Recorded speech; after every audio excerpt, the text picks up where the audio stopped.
Bart flattened the entire village. Just because he was born from a mountain god and a nine-tailed fox demon, the boy's accidental stumble activated his unknown divine power. Fortunately, at the moment of release, the fox demon spirit pearl gave half of its power to protect the family. But Meiwa's daughter Abby turned white-haired in an instant. Suddenly, Meiwa sensed a strange aura approaching, but she encountered Renato, who fell to the ground at the village entrance. And the huge explosion also attracted Jules' return. But Jules seemed to be disturbed by some kind of aura at this time. Meiwa controlled the tiger to block Jules' way, but the tiger and Chang Ghost were afraid of Jules and dared not approach. Meiwa sacrificed one tail to strengthen her control over Chang Ghost, instantly trapping Jules. Then she used another tail to cut Jules' neck. The spirit pearl also took the opportunity to pierce through his throat from behind. Just when they thought it was over, Jules trembled and stood up. The neck that was cut open was visibly healing before their eyes. Meiwa sensed that there seemed to be a strange bug inside Jules' body. It must be this device that gives him such powerful recovery ability. So the spirit pearl wanted to use the same trick to attack Jules from behind, but it was blocked by Jules with a poem. What is it that you guys are so desperate to protect in a small mountain village? And just now, there seemed to be the aura of the white devil around. Jules suddenly became intensely curious. Meiwa reluctantly prepared to escape with the spirit pearl,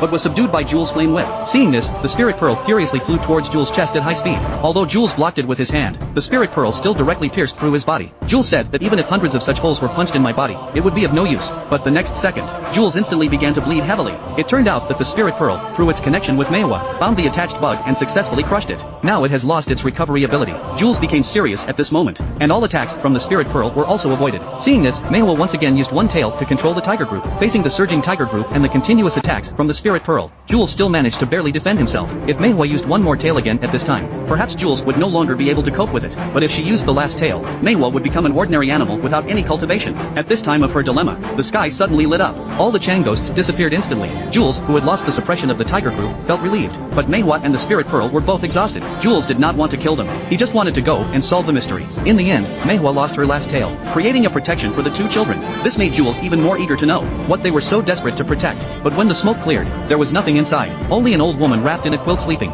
It turned out that after the big explosion, Wang Hyo had been pretending to be dead all along. When they were fighting fiercely, Wang Hyo seized the opportunity to abduct the children. Because Abi also suddenly turned white-haired, Wang Hyo simply packed up the two children and took them away. Seeing this, Meiwa was heartbroken. She walked up to Renato, ready to use the remaining power of the spirit pearl to resurrect